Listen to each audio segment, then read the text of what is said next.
Does a villain ever terrify you so deeply, but you can't understand exactly why? Well, as someone that studied hundreds of actors, today I'm gonna expose the acting secrets behind your favorite villain and how they strategically horrify you. We'll start with the subtle acting tricks and build up to more explosive moves. But for now, you must understand a great villain is an undetectable villain, which is why the smartest ones will actually overact at first. All the smiles, the raised eyebrows, the constant blinking, they're basically faking being human, showing emotion so nobody suspects them. And already that's the first piece of subtle acting that you probably missed. But here's the genius part. Once they reveal who they really are, all that energy vanishes. There's no more fake smiling, repeated blinking. It's just dead stillness. I only had the memory of a family. You now see these same villains with their hands down by their side, their eyes that don't move. And that contrast is what freaks us out. Normal people don't act this lifeless, so we're able to quickly recognize that something is off.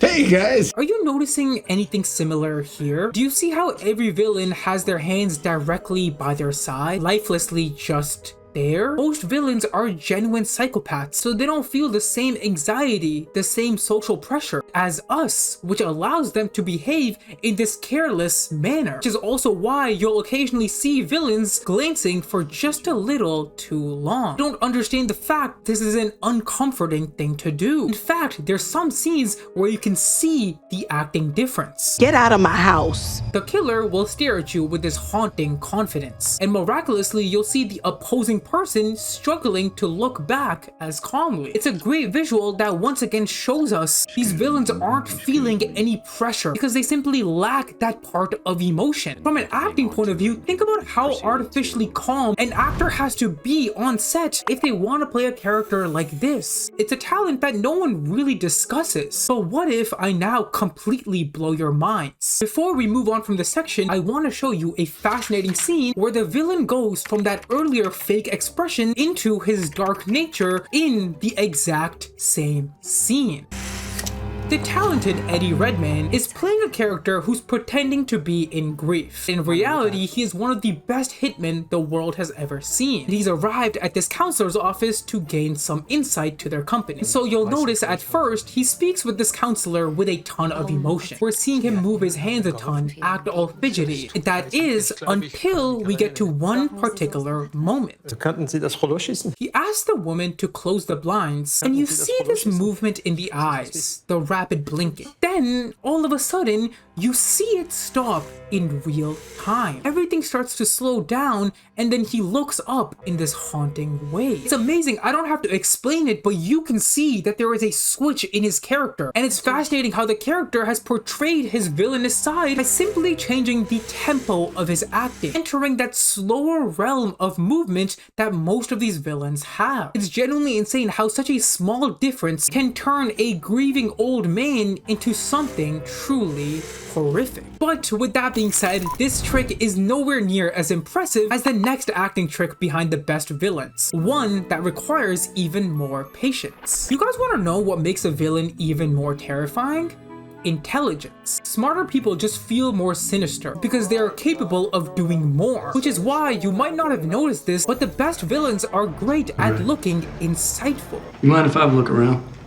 The cop makes a simple request. We see him taking this request for a good few seconds before then moving his head, actively thinking about the request, and then still taking a few more seconds to then actually verbalize his response. The time from when he was asked the question to when he actually responded was 10 entire seconds. And this long response time is purposeful because it shows a greater level of thinking, like he's critically assessing what's being asked. In fact, it's such a powerful move that he would use this many times throughout his scenes. Okay. And as a viewer, not only does this make him look much smarter, Show's at 7:30. but this long silence actually makes us feel uneasy. We start to wonder what these villains might be thinking, what motive they might be rendering. Compare this response time to the normal response time of people like us, where we respond within a second or two at max, and things feel a lot more casual and laid back in our conversations. We go A, B, and you'll notice once again tying back to social pressures, we respond quickly because we want to fill that awkward silence as soon as possible. But of course, these villains, they couldn't care less. They'll make you watch them think for however long they want. And while we're on the subject, if you want to understand smart villains, you might also notice they all talk like this. I'd like to know specifically what it was about the last course that you did not enjoy. This is a deranged chef from a movie called The Menu. Chef who you notice will never raise his voice, and instead he sticks to this calm, whispery tone. You're a cook. Oh, I don't know if I can cook here.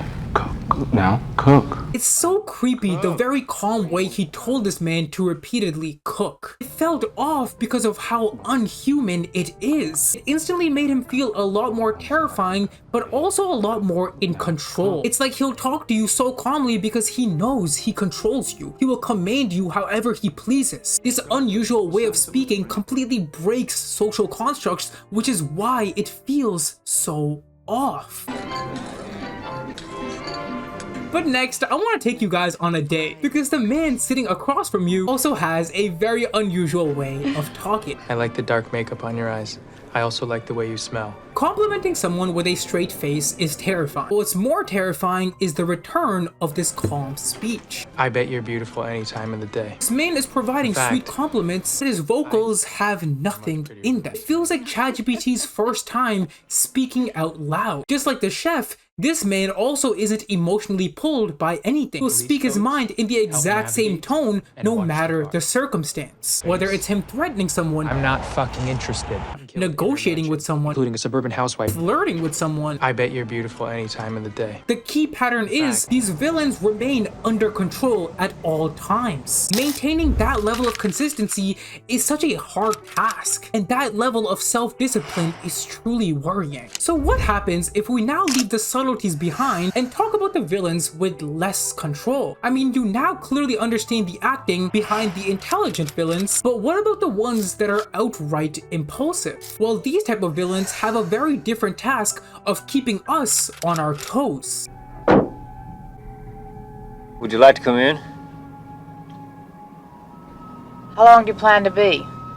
Oh, just a minute or two. Do you notice anything psychotic about this villain when he invites this girl in? I'll let you think about it, but most of you will probably guess it's the creepy eyes or something about his face. But instead, I want you to analyze his hands, how they nervously go in and out of his pocket. It's such a raw move that made him feel gross, like someone scheming some dark fantasy in their mind. I'm sure all the earlier villains also had some wild thoughts, but the difference is those villains didn't reveal them. They stayed collected, relaxed. While here, these impulsive villains are too out of control to hold it back. On top of that, since these killers are very insecure, they constantly feel the need to touch their prey, hold dominance over them. A much scarier type of body language than what you just saw.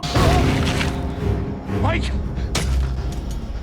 Charlie. Your psychotic landlord startles you, eventually approaching you and placing his hand on your shoulder. Now, for the remainder of the scene, he will purposely keep his hand on you, like a hunter guiding his prey to the trap. Sure, most people might shrug this off, but it's a key tactic used for control, for power. It's a signal that they own you. They have a right to touch you whenever they'd like. And this is genuinely terrifying because these same villains that start to leak over to this level are the ones that become very obviously dangerous.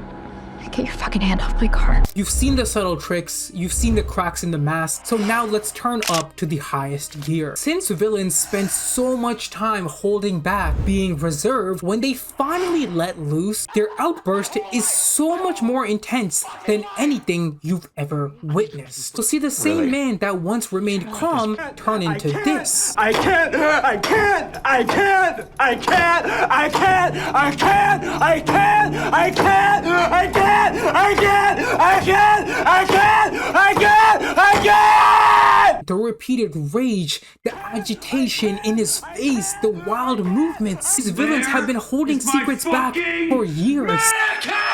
So when they are finally forced to face them and bring them out, there's this excessive anger you won't find in 99% of other characters. And I really believe the best actors are the ones that make a believable performance of someone being great at hiding their secrets, being very subtle, but then when it's time to let loose, showing us how much they've kept from the world. And if you guys liked this acting review, I'm sure you'll like all my other videos in this acting playlist, so make sure you check that out. And also subscribe so I can see you guys next week.